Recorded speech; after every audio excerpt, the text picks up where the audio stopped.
Wiring can be one of the most intimidating parts of any automotive project that you're working on, whether it's a race car or a street car. Over the past 10 years, I've wired a lot of different cars. Recently, I've had people ask me what the best practices are when wiring their own cars. What I've decided to do is to put together a series of videos addressing some of these issues and some of these concerns. Some of these videos will focus more on technique. Other videos will focus more on some of the theory that you should be aware of when tackling a wiring project. Feel free to subscribe and also let me know if there's topics that you would like to see covered in any of these videos.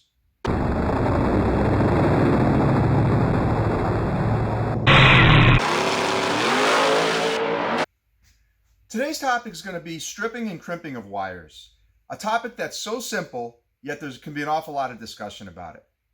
Really going to focus on three things today: the tools that I prefer to use for this job, the materials that I prefer to use for this job, and the technique.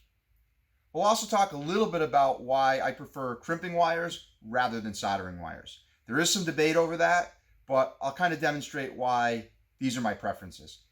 So again, this is not necessarily what works for everyone. This is what's worked well for me, and I want to share these techniques with you.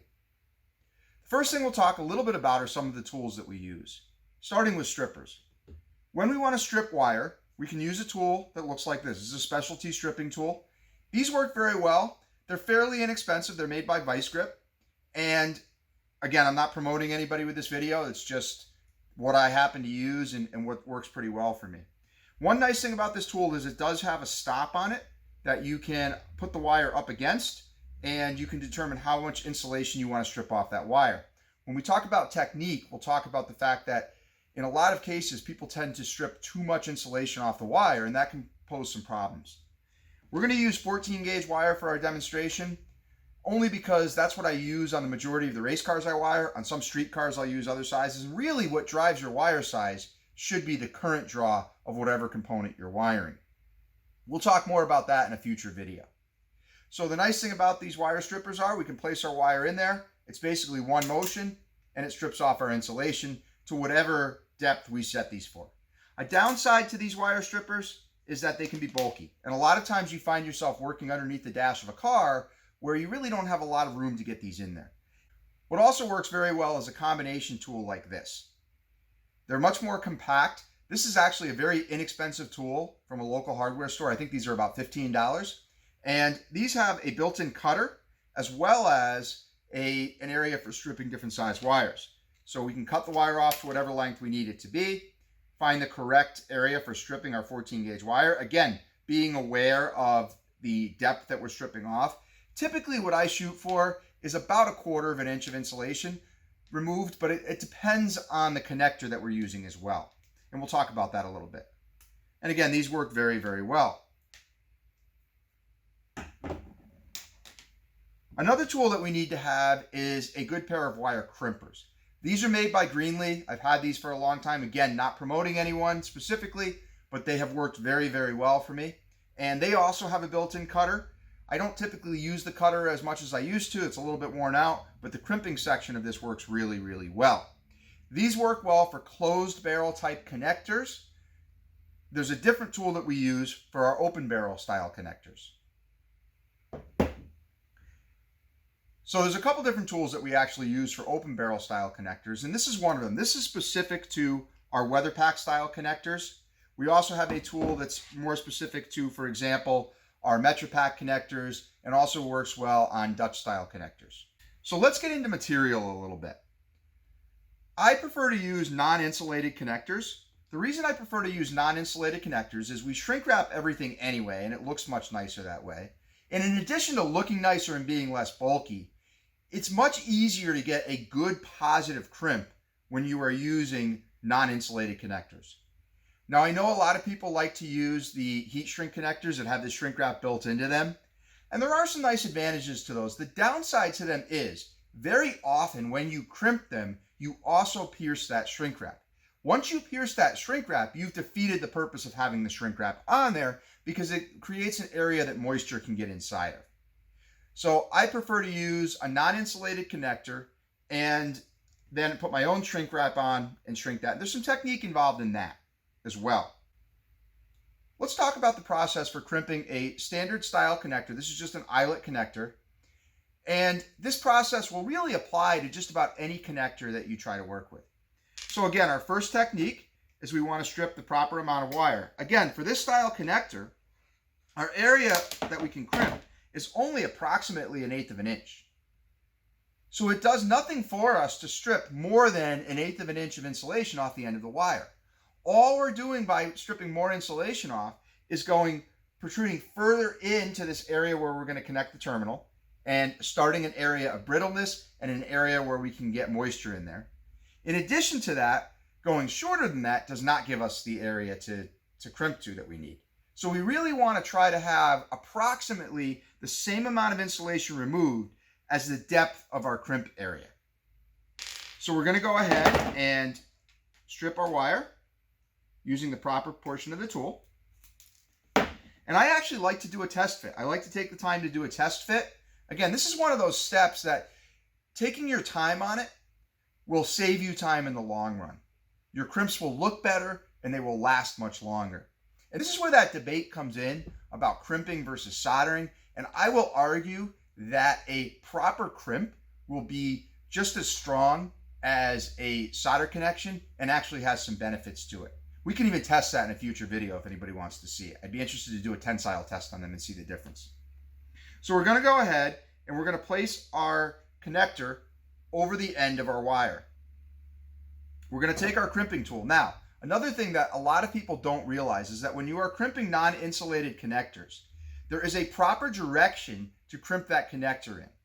The raised part of our crimper should go up against the bottom of our connector. The area of the connector that is split should go into our anvil, which is on the top part of our pliers. We'll place our pliers around our crimp connector, and then we want to squeeze our crimp connector. And if we're using the right size crimp tool and the right size connector, it shouldn't take an excessive amount of force to accomplish this. And then what I like to do, as simple as it seems, is I like to do a pull test on my connector and make sure it feels like I have a solid crimp. I also like to look and make sure that I do not have wire protruding past the end of my connector. At this point, what I can do is take a piece of shrink wrap. Now there's different styles of shrink wrap out there. There's some that has adhesive on the inside of it. There are others that have thicker wall to them.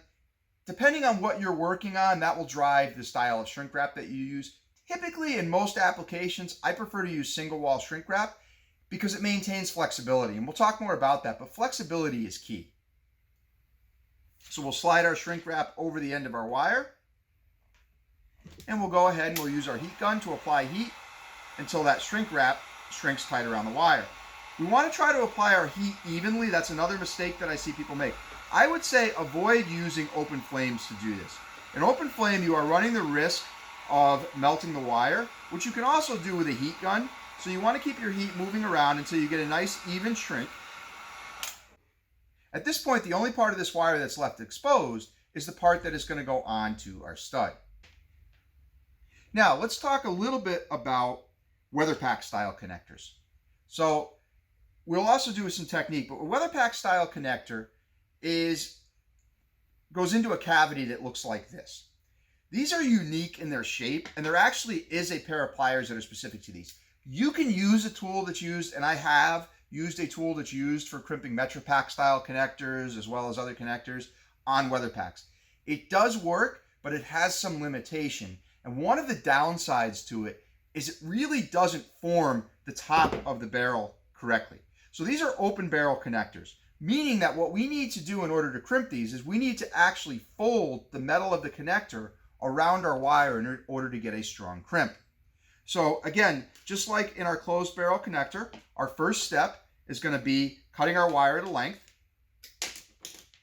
followed by crimping the right amount of material. Now with a weather pack connector, what you want to do is make sure that the material you're removing, again, is no longer than your crimp area. So we'll go ahead and we'll remove, in this case, just over 1/8 inch of material.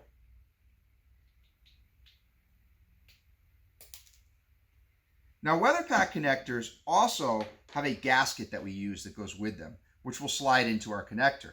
So at this point, we're going to take our gasket and we're going to slide that over the insulation of our wire. Slide that back a little bit further than where the terminal is going to go.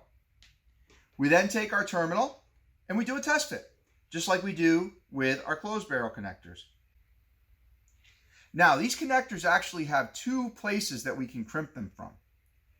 We're actually crimping the copper wire in addition to crimping the rubber gasket. So what we want to do is we want to line the exposed part of our wire with the area that will be crimped in, and we're going to do that in the first stage, the first crimp. They do make pliers that allow you to do this in one shot. I personally have not had a lot of success with those. I found that getting everything to line up properly takes more time than just doing the two crimps, and it just hasn't worked well for me. If other people have had success with that, that's fine. It's not something that's worked very well for me. So I'm going to take my crimping pliers, and what I want to do again is now in this case, I want to take the raised part of my crimping pliers goes on the bottom of my connector. The open part forms an anvil that will then wrap our connector around. Okay, so we'll take our proper size portion of our pliers and we will place them around our connector. And what I like to do at this point is just kind of hold the connector with the pliers, get the end of my wire to line up, make sure I'm happy with everything. Again, this is a step we don't want to rush. And then go ahead and squeeze my pliers. And you'll feel the pliers wrap the terminal around the wire and end up with a good strong crimp. And you can see when you're done what this should look like. Now, on a MetroPack or a Dutch style connector that looks like this, we do crimp the wire in two places, but there is no gasket. So we are crimping the wire at the conductor as well as at the insulation of the wire. These are the pliers I prefer for that task. There's two openings on these pliers. One is for the conductor and the other is for the insulation. Again, when we strip our wire, we want to strip an appropriate amount of insulation. So it's always a good idea to compare the end of our wire to the insulation. I'll also note that the reason these connectors don't use a gasket is because the gasket is actually built into the end of our connector.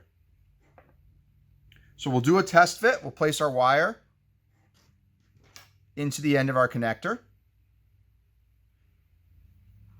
And then we'll take our crimping pliers and crimp our wire. Then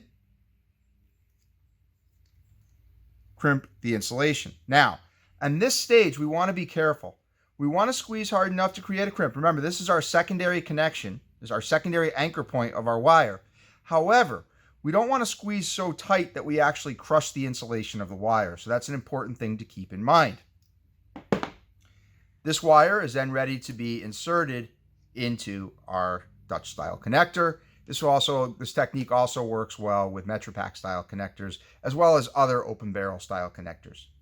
So if you like this video, go ahead and subscribe. Let me know in the comments what other topics you'd like to see covered.